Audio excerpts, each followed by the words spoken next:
Inaprobahan na ng DOTC ang panukalang mas maikling operasyon ng MRT tuwing weekend. Para sa karagdag detalye may live report si Steve Dailisan. Steve? Ziggy, approved na raw in principle sa DOTC itong ang panukalang paikliin ang oras ng operasyon ng MRT3 tuwing weekend. Kung kailan ito ipatutupad, depende sa pamunuan ng MRT3 at kasalukuyang maintenance provider na Global APT. Sabi ni MRT General Manager Roman Buenafe, kailangan pang hintayin ang mga in-order ng welding kit mula abroad. Wala raw kasing stock itong Global APT at di pa siya mabigyan ng kasiguruhan kung kailan magkakaroon ito. Ang plano, magsasagawa muna ng time and motion test para sa may 150 meters na dina ng riles na pinakasira. Dito raw kasi masusukat, Ziggy, kung ilang oras ang magugugol para sa pagkukumpuni.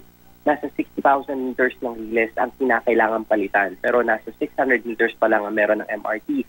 Nitong Disyembre 2014 ay na-award na raw ang kontrata para sa karagdagang riles sa isang kumpanya at posible maghintay pa ng higit 3 buwan bago ito dumating at magamit. Pero kung itong si Senator Grace Poe ang tatanungin, dapat na munang itigil ang operasyon ng MRT3 dahil sa kabi-kabi ng aberya. Hindi raw dapat isugal ang buhay ng mga commuter.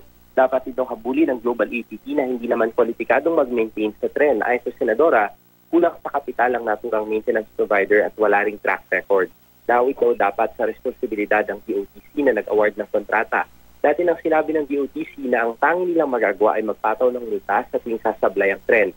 Ayon kay DOTC spokesperson Migs Estagal, pag-aaralan nila kung may basehan ang sinabi ni Senator Poe na kasuhan ng Global APT. Sinikap po ni ng GMA's Ziggy ang panig ng Global APT pero tumanggi silang magpaunlak ng panayam. Balik sa Ziggy. Maraming salamat, Steve Dailisan.